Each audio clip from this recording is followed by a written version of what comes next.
My wife, let's just call her M, and I have been together for 6 years, married for 4. Things were solid, or so I thought. We had the usual ups and downs, sure, but nothing that made me think, oh, there's trouble here. In fact, for most of our relationship, we were that couple. Teammates through and through.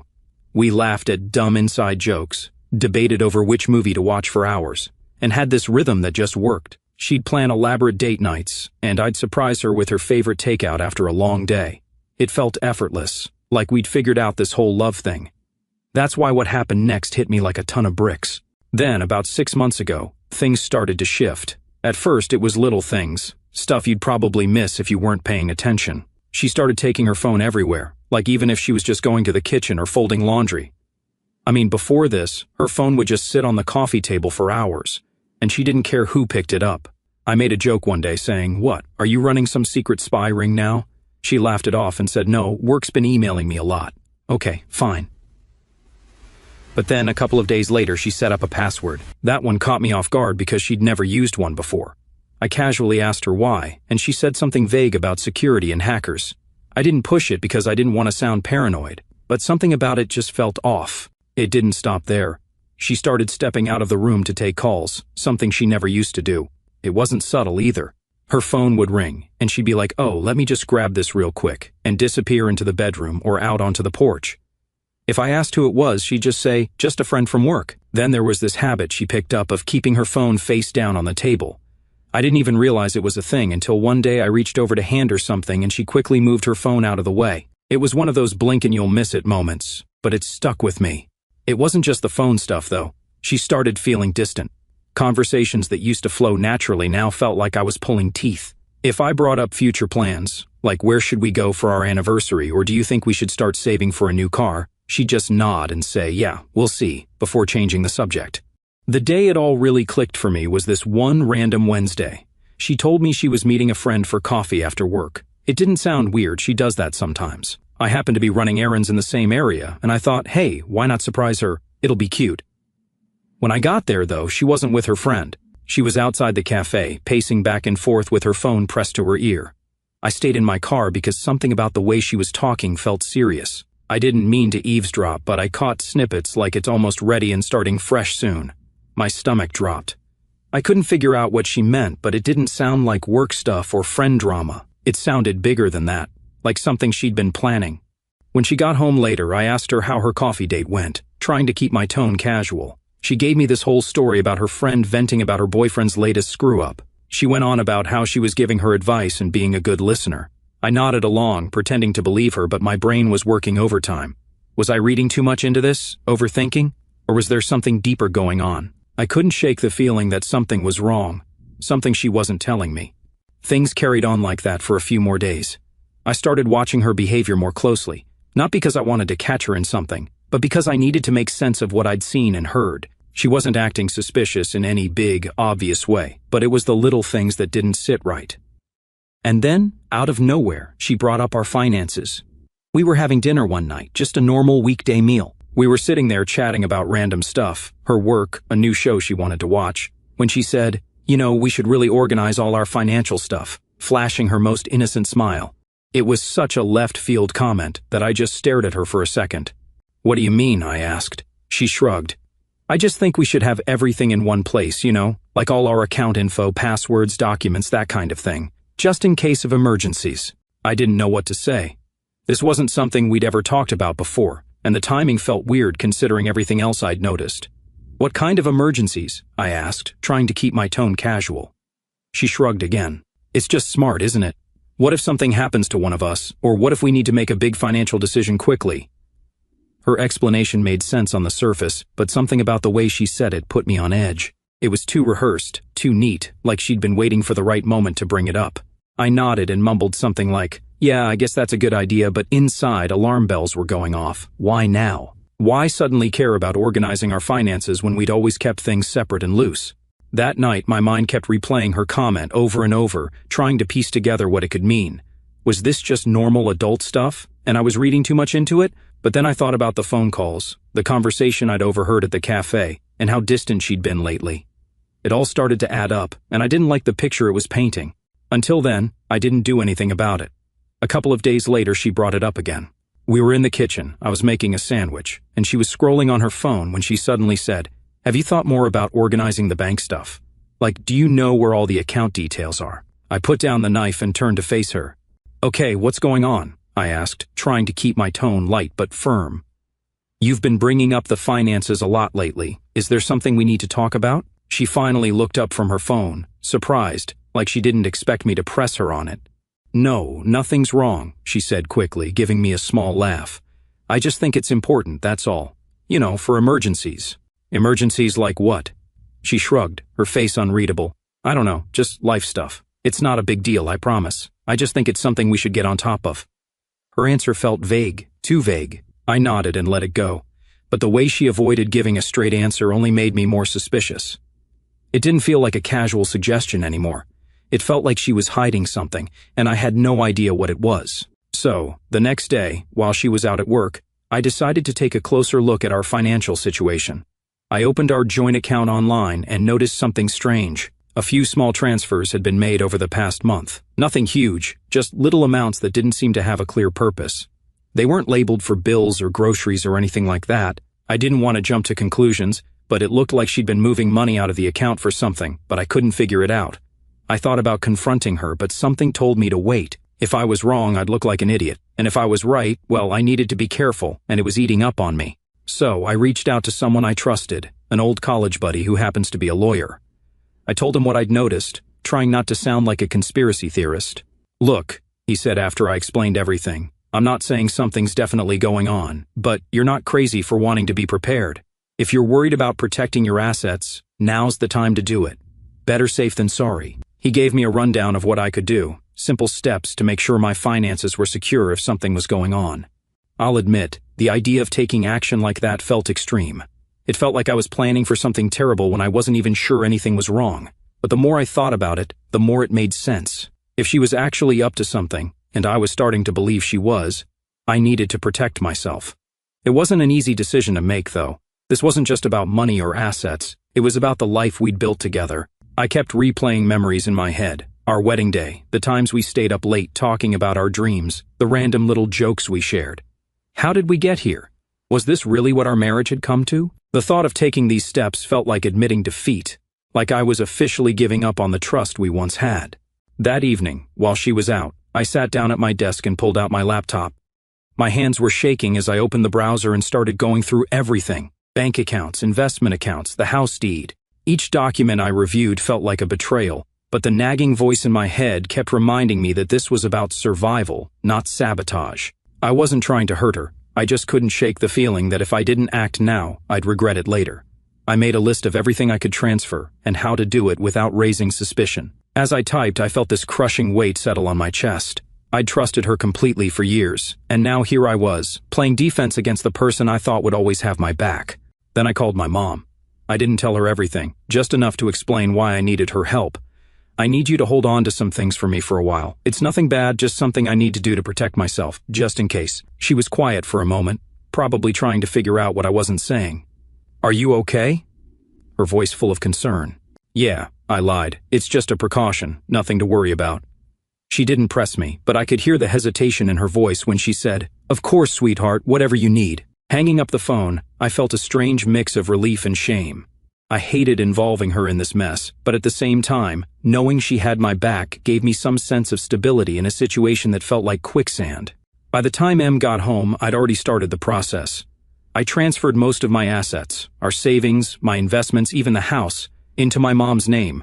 I left enough in our joint account to keep up appearances, but the rest was locked down. She didn't notice a thing. She came in, kissed me on the cheek, and asked if I wanted to watch a movie. I acted normal, but inside, I was a mess. Part of me felt guilty, like I was betraying her trust, but another part of me felt relieved, like I was finally taking control of a situation that had been spiraling out of my hands.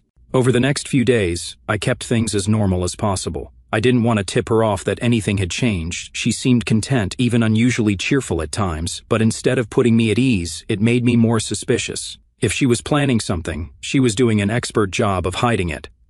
What stood out, though, is that she didn't bring up the finances again, not once after I questioned her the last time. It was like the subject had completely vanished from her mind. At first, I thought maybe I'd overreacted, and she dropped it because it really wasn't that important. But the more I thought about it, the more it felt like she was avoiding it, almost like she was dreading bringing it up again after I pressed her. I caught her glancing at me a few times though, quick little looks, like she was gauging my mood or deciding whether to say something. Every time I noticed, she'd immediately turn her attention back to whatever she was doing. Her phone, the TV, a book. It was subtle, but it was there. It felt like she was waiting for me to bring it up, like she didn't want to risk pushing the topic again. The silence about it only made me more uneasy. It wasn't like her to just drop something she thought was important, and the way she avoided it now felt deliberate. If she was testing the waters, she wasn't getting in, and if she was waiting for something, I wasn't about to give her the green light. Whatever her next move was, I knew I needed to stay one step ahead. Something was coming, I just didn't know when or how. All I could do was prepare. That night, I made sure everything was solid. I went over the paperwork again, double-checking every detail of the asset transfers to my mom. The house, the savings, the investments. Everything was legally in her name now, locked in a trust that couldn't be contested. I even called her to confirm she had all the documentation on her end. 2 weeks went by, and things seemed normal. Too normal, actually. She was acting more affectionate, even initiating conversations about random stuff like work or what we should eat for dinner. It threw me off because for months she'd been distant, avoiding anything deeper than surface-level talk. Part of me started to wonder if I'd been overreacting all along. Maybe the weird behavior was just stress or something I couldn't understand. But then, on a random Friday night, she sat me down on the couch, turned off the TV, and said, "We need to talk." My stomach immediately dropped. I knew what was coming before she even said it. "I think we should get a divorce," she said, her tone so calm it felt rehearsed. It wasn't angry, and it wasn't emotional, it was just cold, like she was telling me we'd run out of milk. I stared at her, unsure how to respond, as she launched into her reasoning. She talked about needing space, wanting to figure herself out, feeling like she'd lost her identity in the marriage, standard breakup lines that didn't actually explain anything. But then she said something that hit differently. "You know, I've made a lot of sacrifices for you over the years, and I don't think you really appreciate them. I deserve more." That last part stung. It wasn't just about her wanting out, it was about her framing this like I owed her something, that all of this was my fault, and she was just claiming what was rightfully hers. I sat there, trying to process what she was saying, but a new question kept bubbling to the surface. Why now? Then she dropped a line that made everything start to click. "A friend of mine has been helping me see things more clearly," she said, not meeting my eyes. "A friend." I stayed quiet, letting her talk, but my mind was racing. Who was this friend? Why were they involved in my marriage? The way she said it wasn't casual. It sounded like someone had been hyping her up, convincing her that leaving me wasn't just an option but some kind of strategy she needed to execute. And the more she talked about how she deserved more because of her sacrifices, the more I couldn't believe what I was hearing. Sacrifices? What sacrifices? She had been happy with me, or at least that's what she always said. I'd worked hard to give her the life she wanted, and I wasn't just talking about money. When she wanted to move closer to her job, I agreed, even though it meant a longer commute for me. When she wanted to take that expensive yoga retreat last year, I made sure we budgeted for it, even skipping a vacation I'd been looking forward to so she could go. I supported her when she switched careers twice, telling her it was okay to take the leap because I wanted her to be happy. I thought being a good husband meant putting her first whenever I could. And it wasn't like I was some inattentive, distant partner. I showed up. I remembered anniversaries and random little things she mentioned liking. I planned date nights when she said she was feeling stuck in a rut. I listened to her vent about work, her friends, her family. I didn't always get it right, but I always tried. That's what made her "I deserve more" line sting so much. I didn't buy it, not for a second. She wasn't unhappy because of anything I did or didn't do. She was unhappy because something had changed in her. Maybe it was this friend she kept bringing up. Maybe it was something else, but the person sitting in front of me now wasn't the woman I married, and I wasn't going to let her rewrite the story of our marriage to suit her new narrative. I didn't press her in the moment. Instead, I nodded and said something neutral like, "If that's how you feel, I guess we should figure out the next steps." She looked surprised that I wasn't arguing or begging her to stay, but I didn't care. My focus had already shifted. I needed to know who or what was behind this sudden, calculated shift in her behavior. This wasn't just her waking up one day and deciding she wanted out. This was something bigger, and I wasn't going to let it blindside me any more than it already had. After that conversation, she went into her own apartment, and by Monday, I got the divorce papers. And let me tell you, they weren't just about ending the relationship. They were about taking everything. Half the house, my savings, my investments, the car. She wanted all of it, plus some vague clauses about spousal support that made no sense given her solid income. It was like she was swinging for the fences, expecting me to roll over and hand her everything I'd worked for. At first, I thought it was just her being vindictive, but the way she'd framed her demands, so detailed and aggressive, made me reassured there was someone coaching her through this. So, I started digging. It wasn't like I could just ask her who she'd been talking to, so I had to get creative. I started with her social media. She hadn't blocked me, and while she didn't post often, I went through her tagged photos and comments, looking for anyone new. That's when I noticed a pattern. Someone named Jake kept liking and commenting on her posts. Nothing inappropriate, just enough to make me pause. I clicked his profile, and it was public. He didn't seem like much at first glance, a guy in his 30s who worked in marketing, judging by his bio. But as I scrolled through, I noticed something strange. He'd posted a photo at the same cafe I'd seen her at weeks ago. On the same day, I overheard her talking about starting fresh. My stomach churned. As I kept scrolling, there were more subtle hints. A comment on one of her posts saying, "You've got this," and a selfie he'd posted from what looked like her new apartment. None of it was concrete proof, but it was enough to make me suspicious. I wasn't sure what to do with this information, but I knew I couldn't just sit there and wait for answers to fall into my lap. Her mention of a friend helping her through things had stuck with me, and I needed to know who it was. I decided to call one of our mutual friends, Lisa.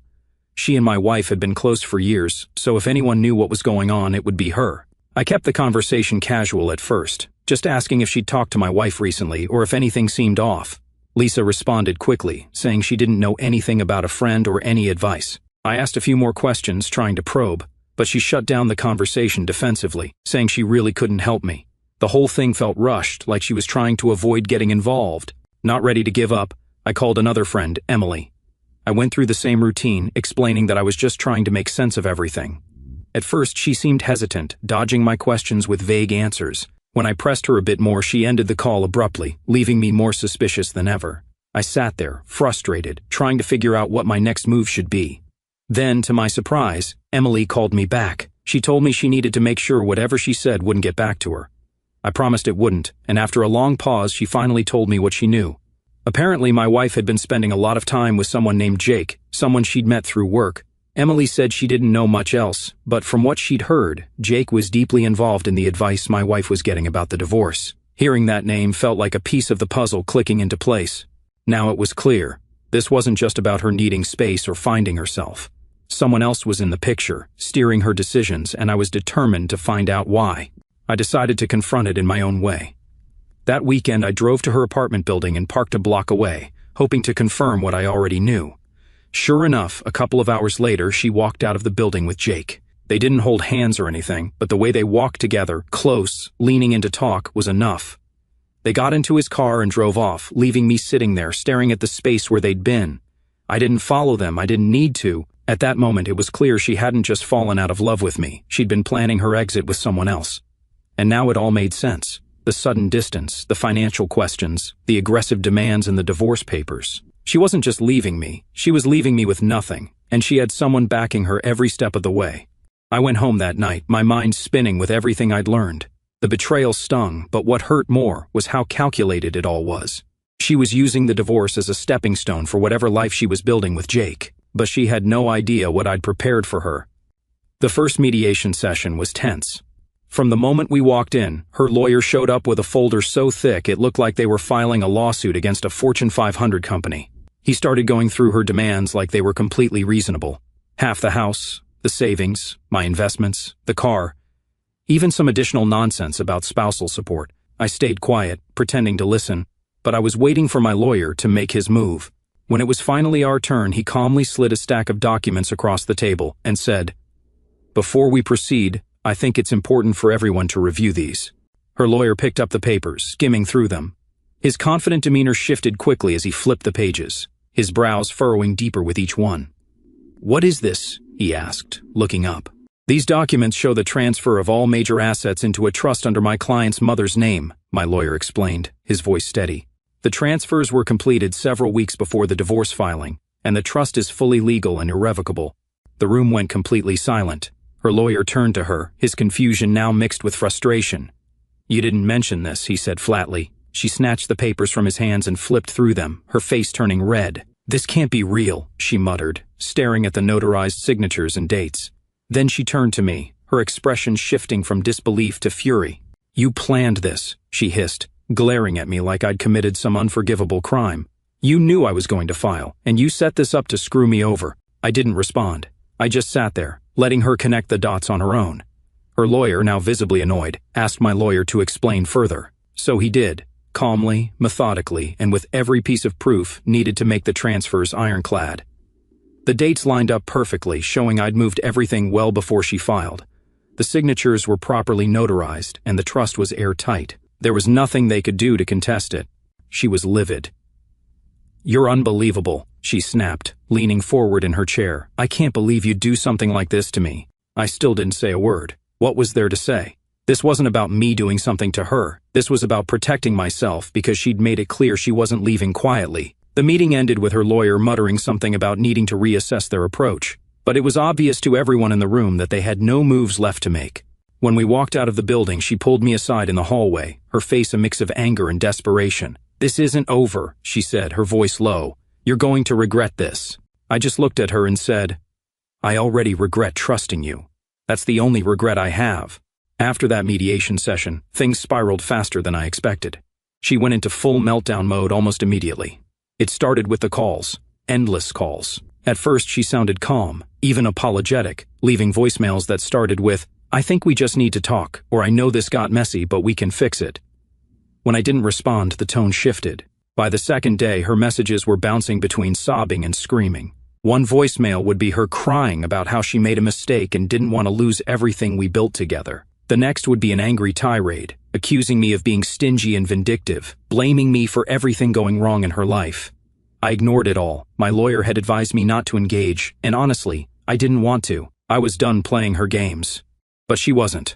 When the calls and texts didn't work, she started spinning stories. I started hearing from mutual friends that she'd been telling people the divorce wasn't real, that it had all been some elaborate prank. A prank? I mean, who would even believe that? It didn't take long for the cracks in her story to show. Friends started asking questions like, "If it was a prank, why did you file actual legal paperwork? Or why hire a lawyer and make such specific demands if it wasn't serious?" When people didn't immediately buy into the prank excuse, she doubled down. She claimed it wasn't just a joke, but a way to test the strength of our relationship. She started painting herself as the victim, saying she was hurt and betrayed by my reaction, that I'd taken things too far and destroyed the trust in our marriage. At first, some people seemed to buy into her stories. I'd get these weird texts or comments from acquaintances saying things like, "Wow, I didn't realize things were so rough for her." Even her brother lashed out saying, "You should have just talked it out instead of being so drastic." And it was frustrating, but I knew the truth would come out eventually. And it did, thanks to one of our mutual friends. Let's call him Matt. Matt and I weren't super close, but we'd always been friendly. A couple of weeks after the mediation, he messaged me out of the blue, saying he had something I needed to see. When we met up, he pulled out his phone and showed me a string of texts between her and Jake. I was confused at first. "How did you even get these?" I asked, scrolling through the messages. Matt explained that he had a mutual friend with Jake, someone who had been privy to their conversations. Apparently, this mutual friend had started feeling uneasy about how things were playing out, especially when Jake began bragging about how he was helping her secure her future. It didn't take long for that mutual friend to connect the dots and realize what securing her future actually meant, trying to bleed me dry. Feeling guilty about staying silent, the friend took screenshots of the texts and shared them with Matt, knowing he had a better relationship with me and might be able to warn me. "This guy's been playing both sides," Matt said, shaking his head. "He's been hyping her up to take you for everything while making her believe he'd be there for her afterward." Matt handed me the texts and said, "I thought you should know. You don't deserve this, man." The texts were brutal. She wasn't just venting to Jake about the divorce, she was actively planning her next moves with him, and he was coaching her through it. One of the messages from her said, "Once the settlement's done, we'll have everything we need. I just need him to agree to the terms." Jake's reply, "Don't back down. Make him feel guilty if you have to. He owes you. We'll start fresh once you've got the money." I sat there, staring at Matt's phone, trying to process what I was reading. This wasn't a misunderstanding or some emotional reaction to a failing marriage. This was cold, calculated manipulation. I thanked Matt, and he left, but my mind was spinning. Everything made sense now. Her sudden distance, her obsession with our finances, her aggressive demands in the divorce. It had all been part of a plan, one she'd been working on with Jake behind the scenes. The texts spread quickly among our mutual friends.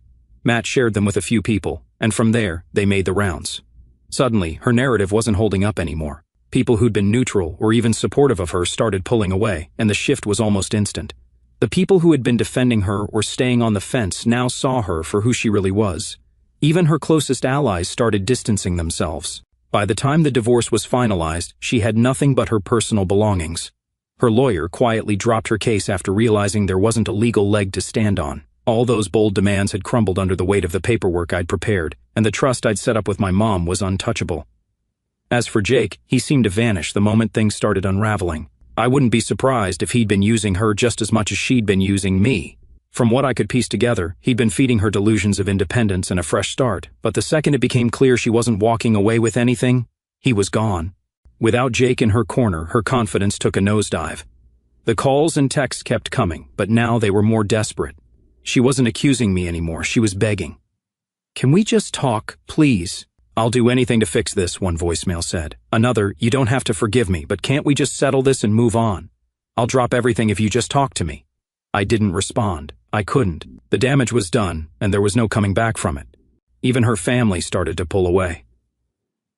Her brother reached out to me at one point apologizing for some of the things he'd said earlier when he believed her side of the story. "I didn't know what she was doing to you," he admitted. "I'm sorry I ever took her word for it." As for me, I got the house, my savings, and something I hadn't felt in a long time: peace of mind. My mom, as always, was my rock.